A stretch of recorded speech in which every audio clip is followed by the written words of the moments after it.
GALP.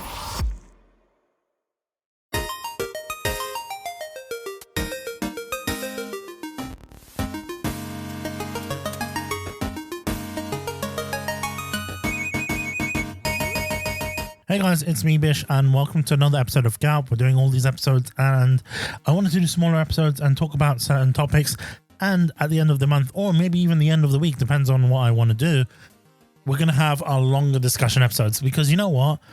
Some people like that and I do like having those longer episodes with guests. So for the meantime, it's just going to be me. We're going to go old school. And today we're going to be talking about games and sexualized content within games. So if you don't know, I live in the UK and there's been a lot going on in the UK at the moment, especially with things like the Online Safety Act, a bill that has been designed to safeguard children from online inappropriate content and things like that. It sort of brought a lot of concerns and conversations within my niche gaming community. And I think a lot of people are being more affected now than ever. Right. And a lot of people from over the world are speaking up. I don't want to get political on this podcast, but today I'm going to cover a bit more quote unquote controversial topic of sexualization in video games. Now, before we get into it, be sure to share this podcast on all your platforms, especially on Spotify, because that's the only way we're going to get monetized. If you listen on Spotify, if you subscribe on Spotify and give us a 5-star rating on Spotify, it's free. So let's do that. I'm not here to beg for likes. It does sound like that, but the engagement and the ratings do help us grow. So consider supporting us by checking out our sponsors and all of that. All right. All right. So the attitude towards sexualization in games have changed over the years. People's values change.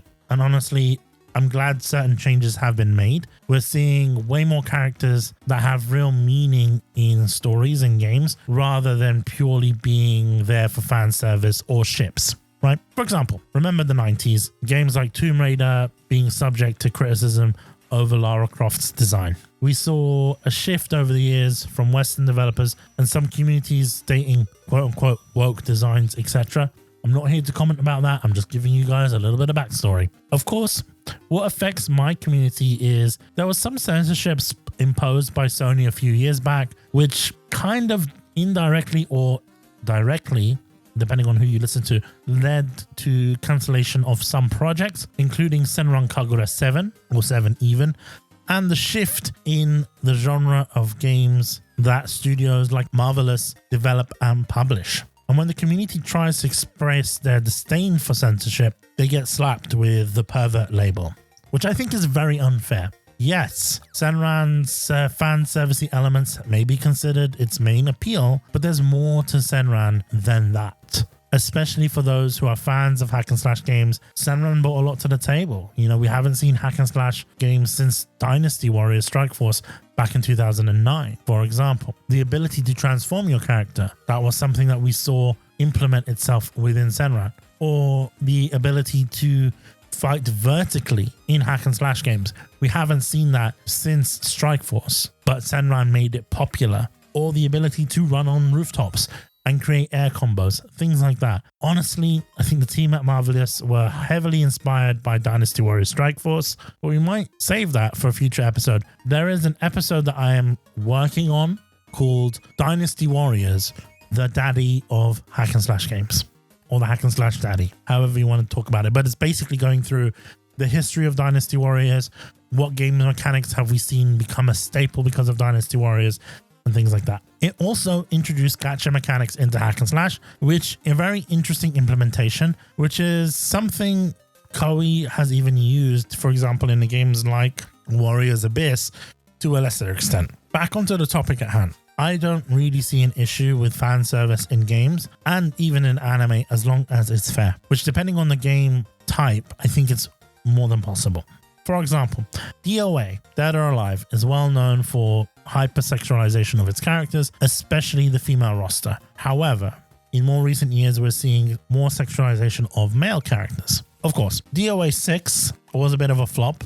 Koei tried to tone down the sexualization a bit, presumably after articles had been released focusing on DOA Extreme 3's VR features. And I'm not going to say more on that, but there are some insider sources that have mentioned to me directly that this was the reason why we never got DOA Extreme 3 or any of those games outside of Asia, but yet those games had an English translation. The game was actively being localized for English-speaking markets, but it got cut because of, I think, that BBC article that sort of outed one of, I think it was a developer that was just showing certain aspects of the game that were not savory. So yeah, that was one of the reasons why that game never came across overseas. And we did mention with DOA 6 last round, a lot of its marketing material has sort of brought back in sexualization that DOA was sort of known for, or let's say fan service that DOA was known for. We determined that the English-speaking countries do not want sexualized content in their games, and that's fine. But I still think there are space for these games to thrive in today's gaming landscape. I've played a lot of games that are quite questionable at first glance, but they end up being my favorite games of all time, purely for its great story and character development. Let's use Criminal Girls for example. I run and I rave about Criminal Girls so much, and many of you guys know that, you know, I have played Criminal Girls on a train once or twice, and it has some very questionable mechanics. And I think if this game never released overseas due to censorship, then I don't think there would be any place for these types of games at all. What do I mean by that? I mean, these games do have the gimmick of fan service, but beneath that, there is great storylines. There's actual meaningful storylines within a game like Criminal Girls 1 and 2. I think more so with Criminal Girls 1. I think Criminal Girls 2 leans more into the fan service because I think that's what sold more of the game, the fan service elements, as opposed to the story. But the Criminal Girls 1 story is fantastic. There are a lot of other games in which the story is also fantastic, like Stellar Blade. I think in more recent years that it's sort of been more lenient with AAA developers, and I think it's changed even more. I think now we're seeing more of that fan service return with developers coming from Asia, whether they're Chinese developers, whether in the case of Shift Up Entertainment, Korean developers, and even with Japanese developers as well. I mean, Lollipop Chainsaw got remade, which I still haven't played yet. I remember I bought my copy in Japan because I didn't think we would be getting any physical copies in the UK, and I was like, I need to buy it, and I bought it, and I still haven't played it yet. But yeah, I mean, I played the original Lollipop Chainsaw. I haven't played the new one, but I did want to support it, so I bought the game. I bought 2 copies. Admittedly, one was for Jacob, but I supported it twice. All right, I supported it twice. But yeah, there are elements in Criminal Girls that really made me cry, and there are some really interesting stories in a lot of these games. Even Senran, if you look into the characters, there are some really heartbreaking stories within that game. And yeah, some parts of these games are questionable, but I don't think that stopped gamers before when playing games that were depicting extreme violence or sexual content, like GTA. Like, you can go into GTA and watch virtual people strip. You could do that, or you can get, I think in GTA 4, I don't know in GTA 5 because I haven't actually done it in GTA 5, but you know, you can hire hookers and stuff, and the game allows you to do that. And it's almost like it's a, you know, we don't talk about it in that capacity, but when it's anime characters, then okay, it's a bit different. Or like Modern Warfare 2. That game literally had to add a skip feature to the no Russian mission. They didn't remove it. Even in the remastered version, they didn't remove it. They kept in a playable scene where you can shoot civilians in an airport post 9/11. But as I mentioned, I think we're okay more so with violence than fan service, quote unquote, in these games. It seems odd that Japanese games get this sort of bad publicity when it comes to fan service and others get a pass. You know, characters in Overwatch, for example, are incredibly hypersexualized in a game wearing revealing and skin-tight outfits, or even Marvel Rivals, for example. There's an incredible amount of Rule 34 content for both of those games. And like I mentioned, same with Marvel Rivals, albeit people make fun of Marvel Rivals saying it's a Guna game for having these skins that are sexualized. I mean, if you look at the Venom skins, I think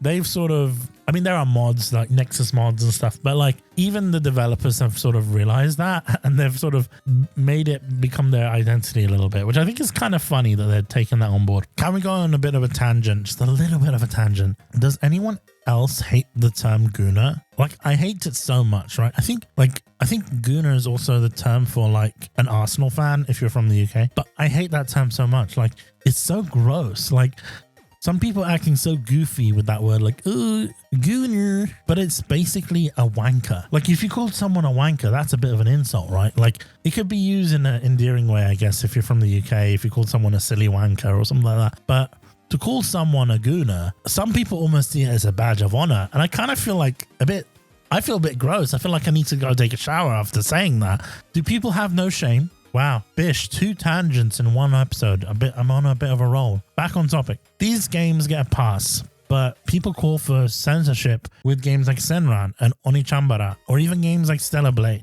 And here's my thoughts on Stellar Blade. It's okay. I like the environment. Combat is fun for me. It's not too difficult, but can be a bit repetitive at times. And a bit boring because it's a bit of a lonely experience with a lack of humans outside of the home base. Home base. Remember Home Base? That was a show. That was a store that you can buy garden stuff at. It was a garden center. They knocked one down near me. It was like 10 years ago, and they turned it into flats. Anyway, besides the point. Oh, I miss Home Base. Do you guys miss Home Base? If you guys miss Home Base, if you're from the UK, you'll know what Home Base is. If you miss Home Base, let me know in the comments below. Give it a 5-star rating. Even if you don't know what Home Base is, type it in the comments and I'll answer that comment.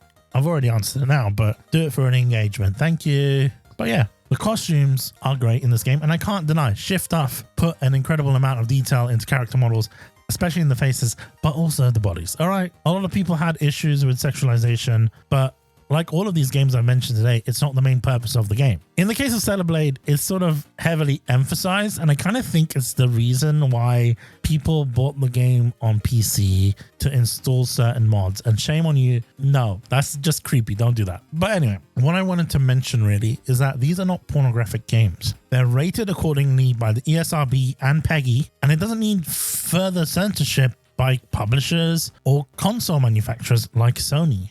It doesn't help anyone, neither does it help the industry. What do I mean by this? If Shift Up didn't make a game like Nikkei or Nike, I don't know, I think it's pronounced Nikkei, right? Goddess of Victory. Do you think they would have had the experience or team large enough to create Stellar Blade? The answer is no. If Koei didn't create otome games, galge, and eroge games, would they have a team as they are big today? Probably not. Also, third tangent in this episode, but many people don't know this. This is a true thing about Koei Tecmo. They first invented the eroge game genre. So erotic games, Koei invented them, as well as the first galge and the first otome game, and helped popularize those genres, right? I think maybe I can end this episode with a bit of parting thoughts. Game developers should be making whatever games they want so long as it's legal and it's within legal boundaries. If they want to make games with fan service, they're more than free to. Our global rating systems are already in place to prevent children purchasing games that are deemed inappropriate for their age, right? You can't go into a store and buy GTA as an 8-year-old. Why? Because we've got the PEGI system, we've got the ESRB system in place to stop that. But apart from that, if you are of age, are these games harming you? Is Stellar Blade harming you? Is DOA harming you? Is Tekken harming anyone? In my opinion, no one. Is it promoting potentially harmful body images that may be unrealistic to people? Yes, but potentially the same argument can be made with the fashion modeling industry, magazines, or even porn, right? So it doesn't feel like this is actually the issue with all of this. I think we sort of pick and choose what's okay and what isn't, and it's very inconsistent. We're okay with sexualization in more mainstream games and film even, and we're okay when it comes from big AAA titles from Square Enix, Capcom, with games like Final Fantasy, Resident Evil, or even Street Fighter, with Chun-Li, that whole meme about her thighs. But we press hard on some developers where projects get cancelled due to heavy censorship, like Senran Kagura, like DOA Paradise 3, or Escape from Asura, aka Criminal Girl X, a game that had to be renamed to distance itself from Criminal Girls, and it's in development limbo. This game was announced during COVID and still doesn't have a release date. And I'll be honest with you, this whole topic about sexualization within video games and fan service, I could not care less. I couldn't. The only reason I made this episode was because I saw how it affected the people online in general many of which play games like DOA and Senran. And I absolutely hate games getting cancelled due to reasons as silly as censorship when bigger titles get a pass. Hell, and this is a very good important point, a game like Samurai Maiden, remember, got a pass with the censorship despite having the same game mechanics as Senran Kagura and as Onechambara that made Sony go crazy. They had jiggle physics, destructible clothing, and funny thing, this game was published by a subsidiary of Bandai, the biggest entertainment company in the world. So I guess Sony can give them a pass. Same with Onechambara, right? So I will like to say one more thing before we log off on this episode. We did mention the Act, the Online Safety Act, and that's something that's sort of affecting people in the UK, but it's sort of affecting people outside of the UK. When I started writing this episode, I actually drafted this episode a year ago, and this is when the Act started to come up, and there was this whole ID verification thing on websites, right? And you know, they're like, you know, pornographic websites and things like that, which I kind of get, right? Because kids shouldn't be viewing that kind of stuff. But it kind of got to a point where you have to verify your ID on Xbox to, you know, interact with people online and voice chat and things like that, which for some games loses the ability, because some games are very cooperative, right? So if you don't have voice chat or in-game chat, what the hell can you do? Like, I was playing Call of Duty, as you do, and I didn't have voice chat on, and these guys were trying to do the Easter egg on zombies, on Revelations, on Black Ops 3, and you're like, why are you playing Black Ops 3? Anyway, besides the point, I'm playing Black Ops 3, all right? Zombies. But I couldn't communicate with them. So not being able to communicate sort of takes away from the main game. I understand the reasoning behind it, verification is obviously to protect children and things like that, but it's sort of getting to the point where, you know, it's sort of hard to determine, because at the end of the day, this is something that's obviously had to been implemented because of the laws in the UK, but a lot of people are saying the same thing. Oh, it's happening with Sony now. Like the same thing. You need to verify your age and things like that. And I think what concerns a lot of people is that potentially this isn't something that's done by the government, it's done by a third party. And then guess what? You get hacked. And then that's your biometric data or your ID even. And especially now, banks use biometric data to access. Like if you log into your banking app, it's going to take a scan of your face. And if that's already out there online, because, you know, you verified your PlayStation account, then if something happens, and potentially, I think probably the fear is that someone gets access to your bank account. I don't like the idea of that. I don't like the idea of having to put in my ID to have access to a game, especially when they know I've made purchases before on a credit card, or potentially when my PlayStation account is more than 18 years old, or when my Xbox account is more than 18 years old. You know I'm over 18. Microsoft, Sony, you know I'm over 18. Even Apple knows I'm over 18. That's why I didn't need to do anything. But there was an Apple update that did the same thing. They had to put in like a face scan or an ID or something. But my Apple ID is so old that it knows I'm over 18. So can we have stuff like that instead? I think that would be really cool because, you know, I'm over 18, mate. I don't need to verify it. I'm an old man. That's all I've got to say. I don't think it really helps protecting children online because, to be fair with you, I know back in the day, you know, when making an account, a lot of the times back in the day, it was your parents making the account for you, you know? And that was, and we're talking about back in the day when there wasn't parental controls. These consoles have parental controls on them. Like there are kid accounts for a reason, right? There are accounts that, you know, that are dedicated to kids that don't have certain aspects or features turned on until you hit 18. You know, the ability to buy games or the ability to have chat communications with people or limited friend lists, etc, etc. So these are things that are already implemented into consoles. You know, Sony does a great job, Microsoft does a great job at it, Nintendo I think does the best job at it as well, because you can like limit playtime as well. So these things already exist within the ESRB, they already exist within the consoles themselves, and even potentially even at an ISP level, you can control a lot of these parental controls and sort of stop children from accessing a lot of these things. So I don't really think it's up to the government to do, you know, like it's my personal opinion, but I don't think it's the case. And I think genuinely, I don't like the idea of uploading my biometric data or my ID to some sort of third party and then it gets leaked. It's just a scary thought, you know, just a scary thought. Anyway, let me know what you guys think in the comments below, and hope you guys enjoyed this episode of GALP, and we'll see you on another one.